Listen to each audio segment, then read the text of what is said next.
Okay, so if you see a physician, you go to a doctor's office, maybe, I don't know, me. If I want to fix something, to help you with something, I want to analyze or examine you, what is the first thing I do? Ask what's wrong. Good. I'd ask, communicate. Or they'd say What's wrong? hit them with a hammer. Oh, sorry, I couldn't see. What'd she say? Oh, take blood, take a test. No, you're not supposed to copy. She's supposed to copy. I'm agreeing. Say it again. It's a good communication skill. Ladies, True. ladies, True you're business. both beautiful. True business. Now let's just get over this.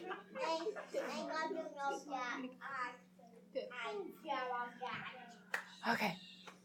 So, what's my point here? Before I can really help a patient, before I can even know what the problem is for the patient, I have to communicate. I have to analyze. I have to search out, ask questions. It's the same with studying the Bible. Before you can know what something means clearly, we must first really search it out. We have to think. So recently, we've been doing how to study the Bible. And we're using a book called Living by the Book. And there are three main methods, three main things that we need to do first. Does anybody remember? Observation. Fail. Wait, no. No. Analyzation. And analyzation. Interpretation. That's the same thing. That is close, yeah. And last, Conclusion. application. So, we're going to continue this observation. Observation, what does that really mean? What you see. It may be words. It may be the setting. It may be who's the author. Who was this written to? What kind of writing is this? Like, is it poetry, or is it history, or is it a story? Or, why was this written? What are they trying to say? Is it a command?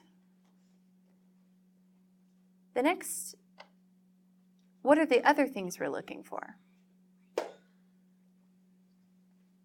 Next, things that are emphasized. How are they emphasized? Maybe how often you see the same things. An example. Here's a question. Which did Jesus preach about more? Money or politics? Politics. No. I was going to do Money. Jesus never preached about politics. Just the tiniest bit. Which do you think is more important? Money.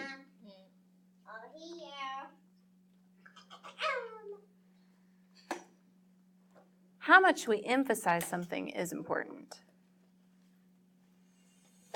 Also, emphasizing things sometimes it means there's a command, and that's really important. I'm writing this, and then take note of that. An example is the beginning of the book of Luke. Who wrote Luke? Paul. Paul. No.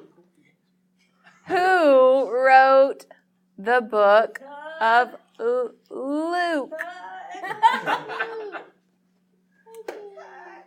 Luke did. I didn't know. Good guess. Yes, and why did Luke write that book? Put your hand down. Anyone know? His observations of being with Jesus. He wrote down his account of what he saw and what he heard.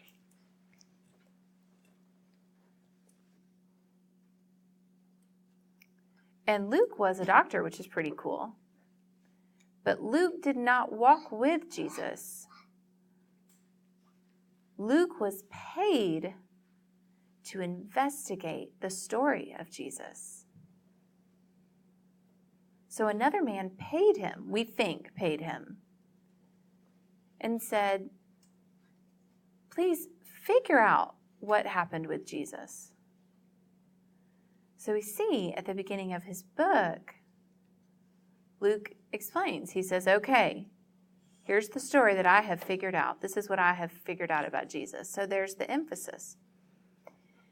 Next, another example of emphasis is maybe the order. That could be important.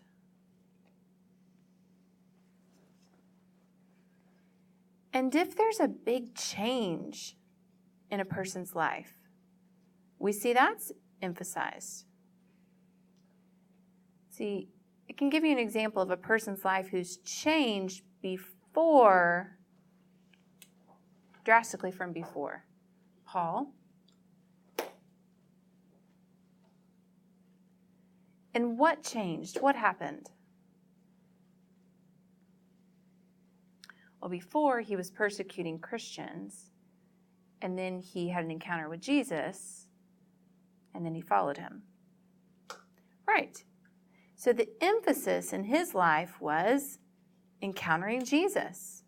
Yeah, he had a major encounter with Jesus. So these are all good examples of things that we can see how they're emphasized in the Bible. Next, things that are repeated. Look for those things that you're going to see again and again and again. Maybe a word, could be a phrase, could be an example we saw last week of Isaiah in the throne room with God, and the angel said what to him? Holy, holy, holy. That's interesting. 3 times they would say holy, holy, holy. Not one time. Holy, holy, holy. That's important. That's a good observation. That's interesting. Don't interpret. What did you say? Don't interpret yet. Just observe. Okay. Just take note of those things that are interesting. Also characters, people that we see again and again. We see in the Old Testament a man named Melchizedek. We see him use an example many times. So that's interesting. That's an observation. Oh, I've seen that name before. Maybe something happens multiple times. In a book called Judges, we see again and again and again, it says, Israel turned their eyes away from God and sinned again.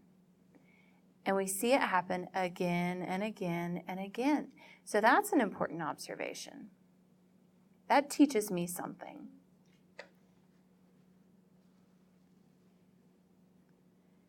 And we see in the Old Testament also things that are used in the New Testament. So that's interesting. They use an example from the Old Testament to explain something in the New Testament. So all of these are good examples of observations that we need to really keep our eyes open for.